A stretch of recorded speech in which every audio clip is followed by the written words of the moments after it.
boxeria professionista e Liftorham della Contucis.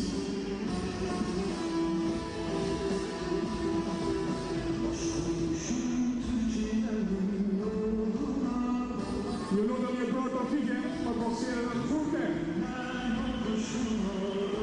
A lei, qetësi, syt nga porta, përbalë saj, vjen boksierja shqiptare Valmira Xhamollari, Shqipëria.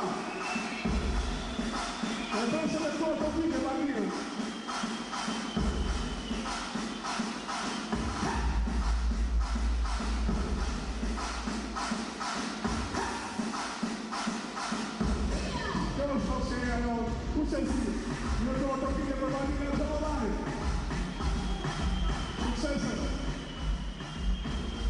Atëherë jemi rikthyer në koment, këto janë pamjet që vinë live drejt për së drejt nga Farie Oti në vendin e komentit. Bashkë me mua është Jani Nanosh, bashkuar kryetari ekzekutiv i Komisionit të Boksit Profesionist. Përshëndetje Jani, mirë se erdhe në kabinën e komentit Supersport, edhe pse jemi në një vend të hapur.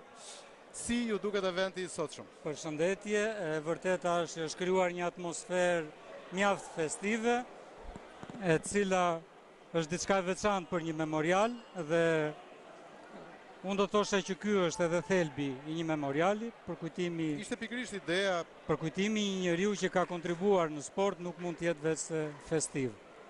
Sportist mirë, boksier të mirë ka patur Shqipëria, ka patur dhe ka, por Skënder Kurti duket se zë një vend veçantë në historinë e boksit shqiptar. E vërtet, përveç se ka qenë sportist, ai ka lënë gjurmë të thella si trajner, pasi ka organizuar dhe ka stërvitur prej vitesh ekipin e Tiranës, një nga ekipet më të forta në 30 vitet e fundit. Shumica e kampionëve në këtë sallë janë sportistë të tij. Shumë e vërtetë. Pothuajse të gjithë trajnerët kanë qenë miq të tij. Absolutisht, më fal që ndërpres, është ndërprer ndeshja që në raundin e parë për sportistën tonë për fat keq ka psuar.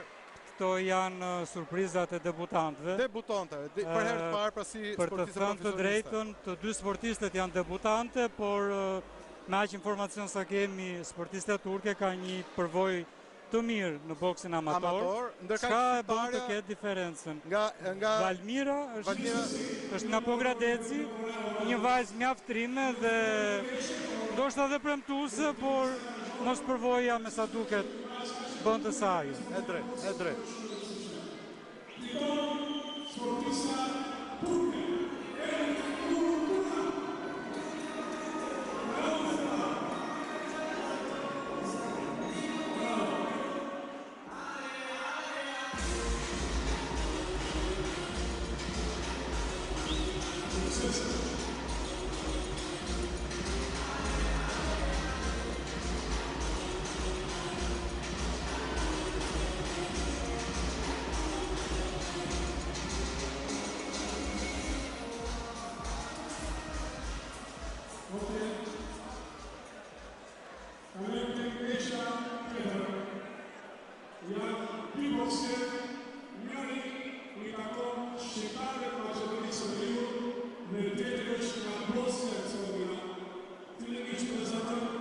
Boxeria Bosnia